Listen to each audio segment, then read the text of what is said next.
guys, how y'all doing today? My name is Franchise Fanatic and welcome back to the channel. And today if you guys is a Star Wars video. Today we're tackling an actual Star Wars book. This is going to be called Star Wars Skywalker, a Family Award by Kristen Baver. She is of course home of the the Star Wars YouTube channel. This Week in Star Wars, where she leaked the release date for LEGO Star Wars The Skywalker Saga all the way back in 2020 or 2019, whenever that was. That was her. And she wrote a book about the Skywalker Saga, basically, and kind of recapping all 9 movies from Episode 1 all the way to 9. I don't know what the hell that was, but I guess the First Order's here. We have a lot of really unique stuff about... Basically, the book kind of goes into detail about Anakin, Luke, and Rey, and basically, you know, Leia and Ben Solo, and all the Skywalker family, basically, and the Solos to the most part. And besides, you know, the actual canon of Star Wars, besides the actual, like, you know, book, so to speak, the way that the book is written, very well. However, I did notice out of the 300-odd pages, that there were some grammatical issues, there were some periods missing, there was some stuff that just didn't make a whole lot of sense in the actual, you know, context of the sentence. And I'm not talking like, oh, she got that information wrong. It's like, no, she literally just like didn't put a period, or she didn't put a comma. I'm not some kind of English grammar nut, but, you know, I'm pretty smart. So I think that, you know, seeing and there's not a whole lot, but as a book, it's a little sloppy. The editors should have done a little better job. But as actual, like, story, as a content, this is a fantastic Star Wars book that I urge you to read if you call yourself a Star Wars fan. It is very, you know, it kind of, like I said, it goes into the details about the mindset. It's not just a recap of the Skywalker Saga. It really goes into detail of what Anakin is feeling. And it really, like, really reading this, it made me kind of want to, wow, okay, that makes sense. Or I actually learned some things, which is really cool. So, you know, remember Leia in Episode 4 New Hope when she's kind of like mocking Tarkin and she has a British accent? I swear to God, her British accent is because she just decided to make a mistake. Kind of like that dude in the same movie going, Princess Leia has given us... It's like, it's Leia! You know, George Lucas should have been like, cut, you know, it's Leia. You know, he didn't do that, though, so I guess Leia is just, this guy's an idiot. So same thing with that, you know, Leia has, like, a British accent for 1 or 2 sentences, and I always thought that was just a mistake. She just, it was either drunk or high or something, and she just did a British accent. But apparently in this book, they made a canon that she was using a British accent to mock Tarkin. Pretty freaking cool. Going to The Last Jedi, a lot of people saying, oh, Rian Johnson said Rey's a nobody, and J.J. Abrams said she's a Palpatine. Retcon. This sucks. Again, I'm smart. I'm not an idiot, and I'm not saying if you think that you are an idiot, but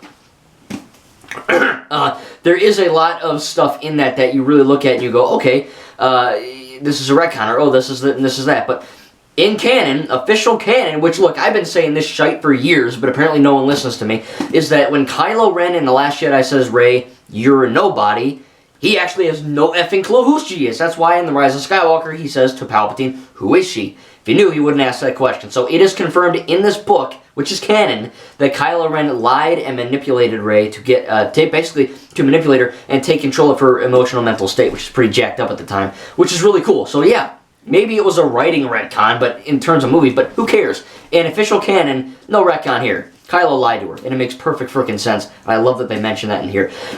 They didn't mention it in the book because it doesn't really make a lot of sense within the context of the story, but I always wondered how did Ben Solo get from Kefir to Exegol, right, in that little dinky little TIE fighter? Turns out he found one perfectly, for the most part, intact on Kefir in the Death Star 2 wreckage. Pretty cool stuff. And other than that, I mean, it really does go into detail about Luke's failure, how to overcome that failure.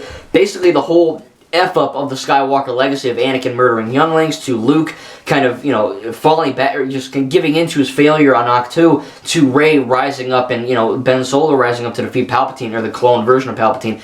It's a recap of the 9 films, but it's done in a way that really emphasizes the plot, the characters, the motivations, the way of thinking. It's very much, you know, it's not like a book where it's like, oh, you know, Leia said, it's not like a normal book. It's like a recap. It's like, Leia strongly reminded Bail of her biological mother, Padme. That kind of thing. Or let me read something in the sequels.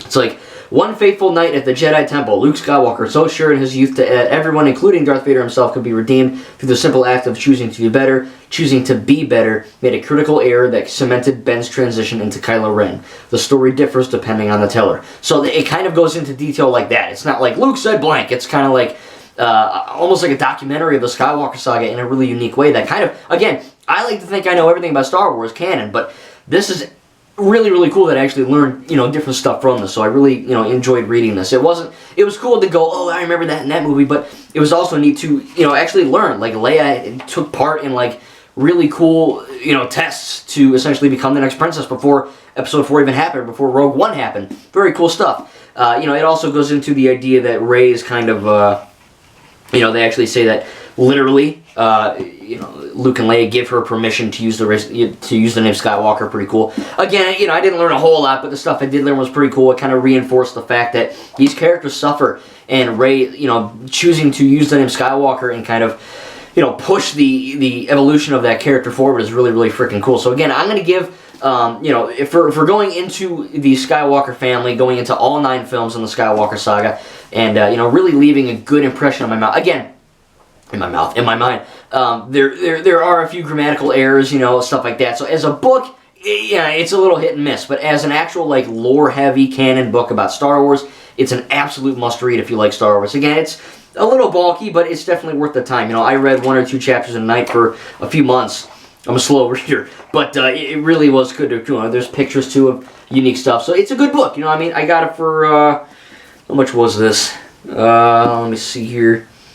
$25, and I got it from Barnes & Noble. Very much well worth it. Again, Star Wars is by far one of my favorite. It's my second favorite franchise of all time. Goes to Ninjago, Star Wars, and then everything else is kind of fair game. But I do really enjoy this book. Again, going into the deeper meaning of these characters and their motivations is really unique. Between Anakin's relationship, friendship with Palpatine, or Luke and Leia, and Rey and Ben. It's really cool stuff. And just watching the 9 movies and then, oh, I don't need to read this because it's the same. It's the same thing, but it's told in a way that is completely different and really makes you think about the characters and, again, why they do what they do and kind of the inner machinations of his mind.